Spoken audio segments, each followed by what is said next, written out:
نبی کی زبان مبارک سے جو بھی قول و فعل صادر ہوا، یہاں تک کہ حضور سے جو حرکات و سکنات کا صدور ہوا، ان سب کو سینوں میں، سفینوں میں، سطروں میں اور اعمال میں محفوظ فرمایا۔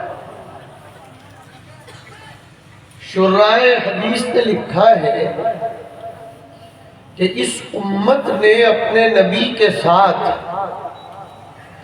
ایسے عشق کا ثبوت دیا، ایسی محبت کا ثبوت دیا کہ ہمارے آقا علیہ السلام وضو کیسے کرتے تھے وہ تو محفوظ رکھا شارح لکھتا ہے کہ یہ بھی محفوظ رکھا کہ حضور وضو میں کتنی مقدار پانی استعمال فرماتے ہیں۔ یہ عشق کی بات ہے۔ اور نبی کی سنتوں کی پیروی کیے بغیر، نبی کے طرز ادا کی اتباع کیے بغیر کبھی بھی امت کامیاب نہیں ہو سکتی۔ صاف اعلان ہے قرآن کریم کا، لَقَدْ كَانَ لَكُمْ فِي رَسُولِ اللَّهِ أُسْوَةٌ حَسَنَةٌ لِمَنْ كَانَ يَرْجُو اللَّهَ وَالْيَوْمَ الْآخِرَ وَذَكَرَ اللَّهَ كَثِيرًا۔ تمہارے لیے نبی کے سراپا میں خوبصورت نمونہ ہے۔ ہمارے بزرگوں میں سے ایک بزرگ سے کسی نے سوال کیا کہ ایسا لگتا ہے کہ اللہ مجھ سے ناراض ہے۔ نعوذ باللہ۔ ہم تو اجتماعی طور پر آج یہ کہہ رہے ہیں کہ اللہ ہم سے ناراض ہے۔ سچی بات ہے، اس لیے کہ مسلسل حالات کا آنا، غربت کا سامنا کرنا، مہنگائی اور جہالت، بدعات و خرافات، رسوم و رواج کا پالن کرنا، یہ خدا کی ناراضگی ہے۔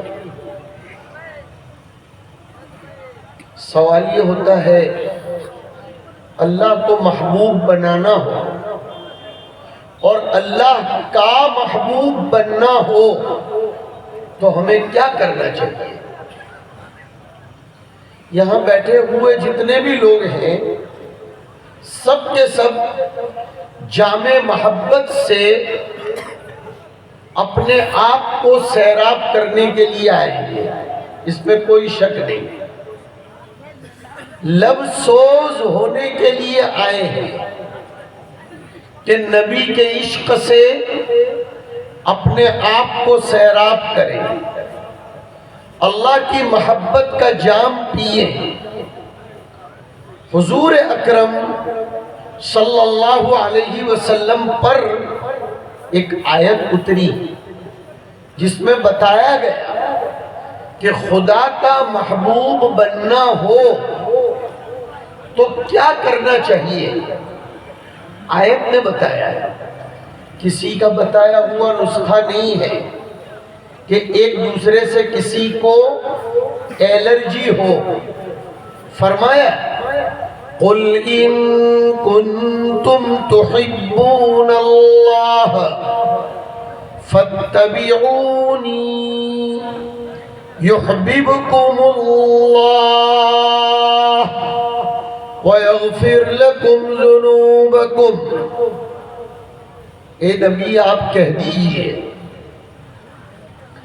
اگر تم اللہ سے محبت کرتے ہو تو ایک کام کر لو، میری سنتوں کی پیروی کرو، میرے طریقے پر چلو، تو اللہ تم سے محبت کرنے لگیں گے۔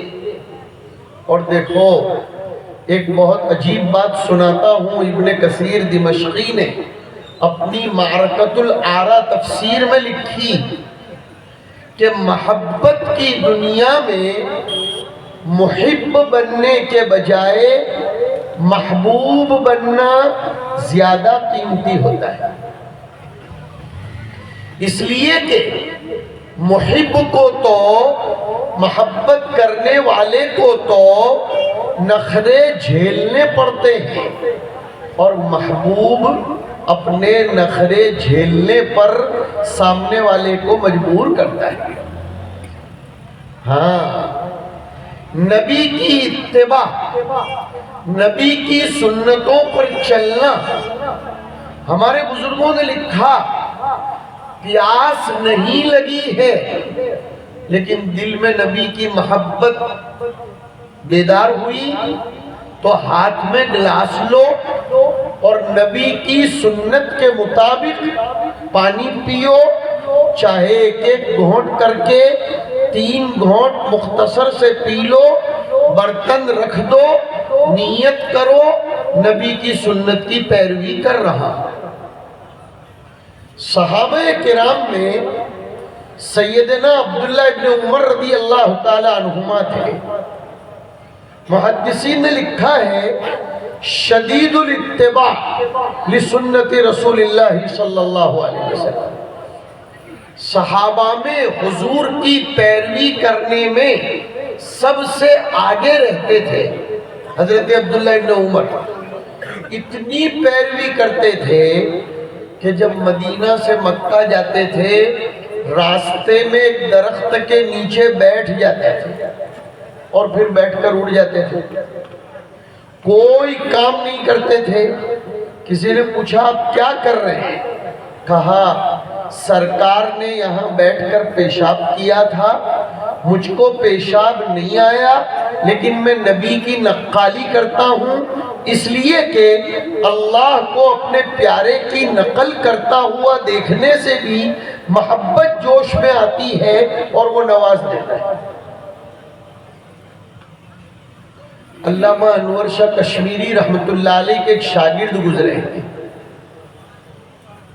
ہمیں اس بات پر فخر ہے کہ ان کی فراغت گجرات سے ہوئی، ڈابھیل سے۔ میری مراد اس سے مولانا یوسف بن نوری رحمت اللہ علیہ، شاہ صاحب جب گجرات تشریف لے آئے تھے تو شاگردوں کا ایک قافلہ آ گیا تھا، مولانا بدر عالم میرٹھی، علامہ شبیر احمد عثمانی اور یہ مولانا یوسف بن نوری اور بھی کئی ایک لوگ۔ تو مولانا یوسف بن نوری رحمت اللہ علیہ نے ترمذی کی شرح میں ایک بات لکھی، یہ علمی بات ہے لیکن عوام کے بھی کام کی ہے، اس لیے ذکر کر رہا ہوں۔ وہ کہتے ہیں مولانا یوسف بن نوری، اللہ کو اپنے نبی کی ادائیں اتنی پسند ہیں، اتنی پسند ہیں کہ ان الگ الگ اداؤں کو زندہ جاوید رکھنے کے لیے ائمہ اربعہ کے مسلکوں کی تدوین فرمائی کہ نبی نے کبھی وہ ادا کی تو اس کی پیروی کرنے والے بھی لوگ ہیں، یہ ادا کی اس کی پیروی کرنے والے بھی لوگ ہیں۔ مجھے تو آج یہ پیغام دینا ہے کہ یہ قرآن کریم ہے کیا، وہ سمجھانا ہے۔ نبی کی سنتوں کی پیروی پر سے میں قرآن پر آ رہا ہوں۔ ہماری اور آپ کی کامیابی کا راز نبی کی نقل کیے بغیر نہیں ہے۔ اٹھنا بیٹھنا، جوتے تک پہننا نبی کے طریقے کے مطابق۔ ایک حدیث یاد آ گئی ان علماء کرام کی برکت سے، ہمیں اپنے نبی کی اداؤں کے ساتھ، اپنے نبی کی تعلیمات کے ساتھ کتنی وابستگی کتنا تعلق ہونا چاہیے اس سلسلے کی ایک روایت ہے، ابو داؤد میں اس کو نقل کیا گیا، قیل لسلمان الفارسی رضی اللہ تعالی عنہ لقد علمکم نبیکم کل شیء حتی الخراء. عجیب حدیث ہے، کنفیوز کرنے کی کوشش کی گئی سلمان فارسی، حیرت میں ڈالنے کی کوشش کی گئی کہ نبی عظیم المرتبت شخصیت، اسے کیا لینا دینا کہ استنجا کرنے کا طریقہ بھی سکھائے. اس ٹکڑے کا مطلب یہ ہوتا ہے کہ نبی تو آسمان سے اوپر کی اور زمین سے نیچے کی باتیں کرنے والا ہونا چاہیے. وہ خراءت یعنی استنجے کا طریقہ بھی سکھائے، اسے کیا لینا دینا اس سے. آج کا مسلم نوجوان نبی کی سنتوں کو استنجے خانے میں نہیں پیروی کر رہا ہے، جس کی وجہ سے وہ شیطان کا لقمہ تر بن رہا ہے. دوسری بات کی طرف چلا گیا ہے، یہ جو آج کل وسوسہ، ذہنی شبہات، مختلف قسم کے شکوک پیدا ہو رہے ہیں، وہ شیطان کے دماغ پر سوار ہونے کی وجہ سے ہو رہے ہیں. اور شیطان زیادہ تر ٹوائلٹ میں سے انسان کے پیچھے پڑتا ہے. روایت کہہ رہی ہے ان هذه الحشوش محتضرة، کہ یہ بیت الخلائیں، یہ ٹوائلٹس شیطان کے داخل ہونے کی جگہ ہیں. لہذا جب تم بیت الخلا میں جاؤ تو دعا پڑھ لو، اللہم انی اعوذ بک من الخبث والخبائث.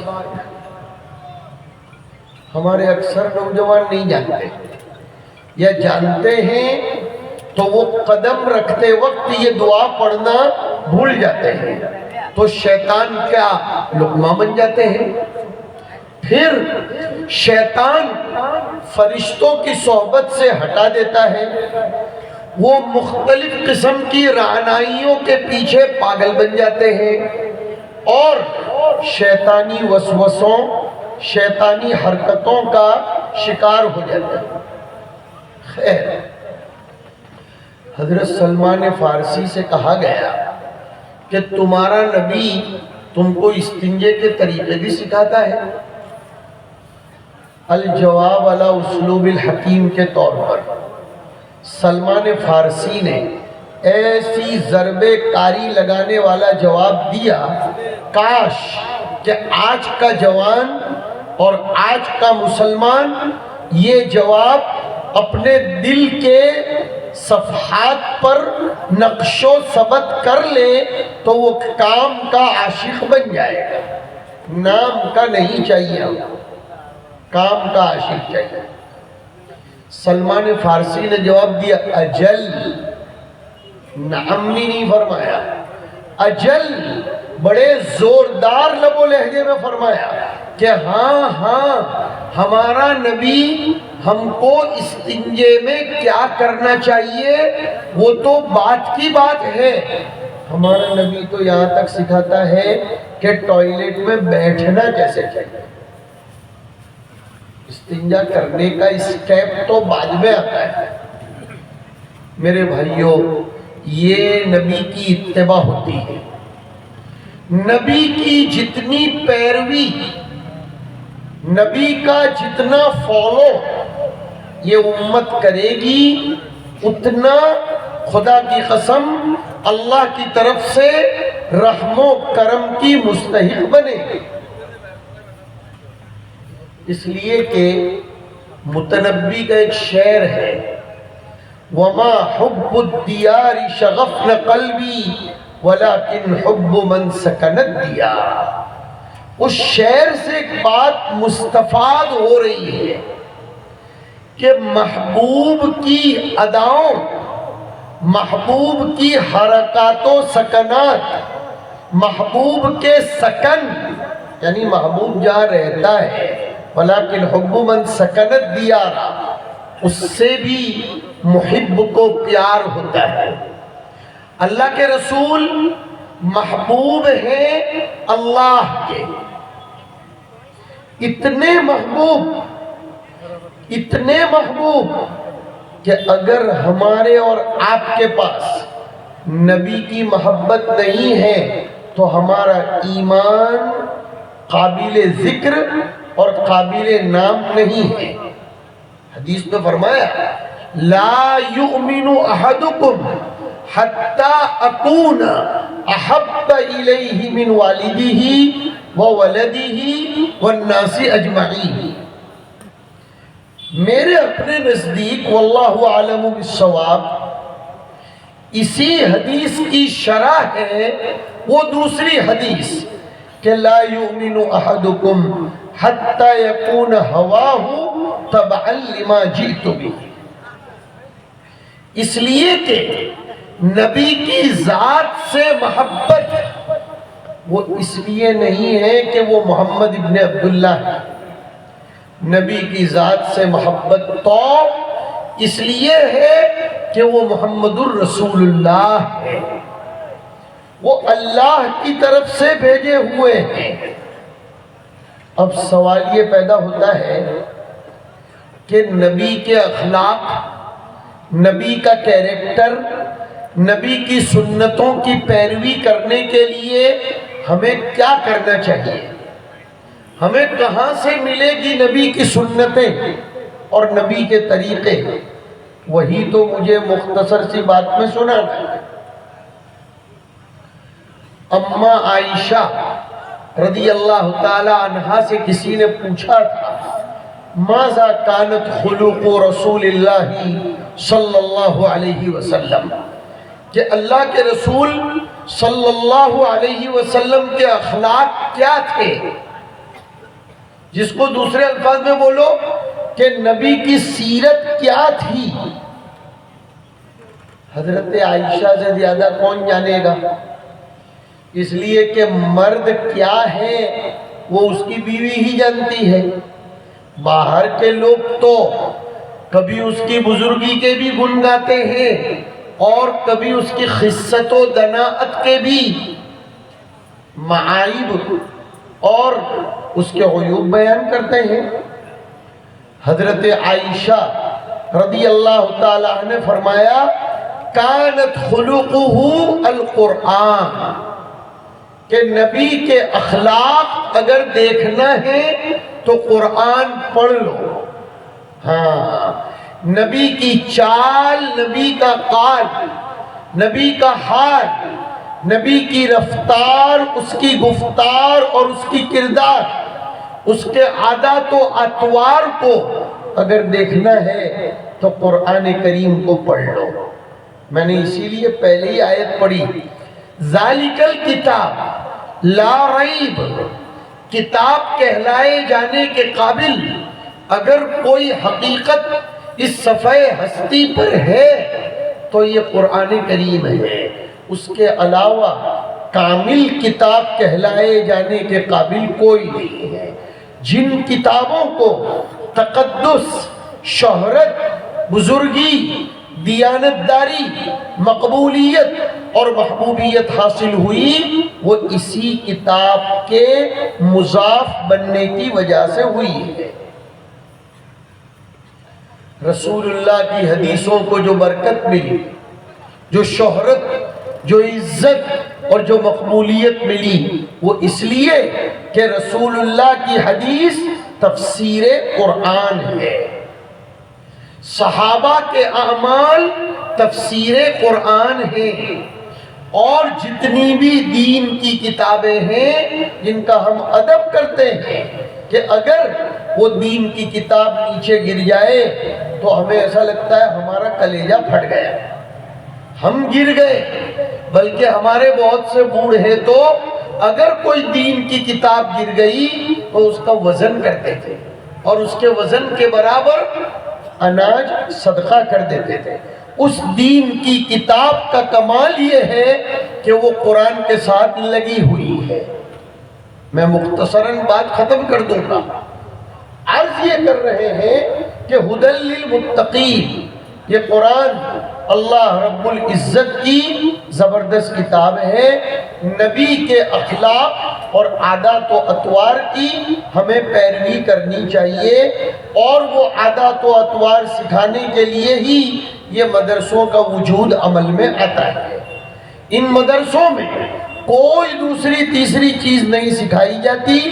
نبی جو امن، شانتی، محبت اور ایک دوسرے کا اکرام اور دنیا میں جو کچھ اعلیٰ کیریکٹر دینے ہیں وہ لے کر آئے، وہ اسی قرآن کریم کے اندر ہے۔ ہمارا یہی پیغام ہے آج کے اس جلسے کی نسبت پر کہ جا بجا قرآن کریم کی تفسیر کے حلقے لگنے چاہیے۔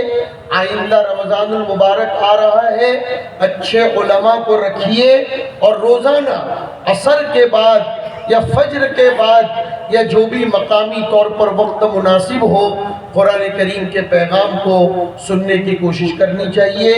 اللہ تبارک و تعالی اس پروگرام کو بے انتہا قبول فرمائے، مبارک فرمائے، مسعود فرمائے۔ دیا گیا وقت ختم ہو چکا ہے، جو گورنمنٹ کی طرف سے وقت طے تھا۔ ہندوستانی ہونے کے ناطے ہماری ذمہ داری ہے کہ ہم وقت کی پوری پابندی کریں۔ ہم دیش واسی ہیں، ہمیں دیش کے تمام قوانین کی پابندی کرنا یہ اسلامی طور پر بھی ضروری ہے۔ میں اس مدرسے کو، مدرسہ چلانے والوں کو، مدرسے کی انتظامیہ کو مبارکباد پیش کرتا ہوں، اور خاص طور پر میرے ان نوجوان بھائیوں کو جنہوں نے اس بزم کو اور محفل کو سجانے کے لیے کئی مہینوں سے کوششیں، تمنائیں اور دعائیں کی۔ اللہ تبارک و تعالی سب کو اپنی شایان شان بدلہ نصیب فرمائے۔ وآخر دعوانا ان الحمدللہ رب العالمین۔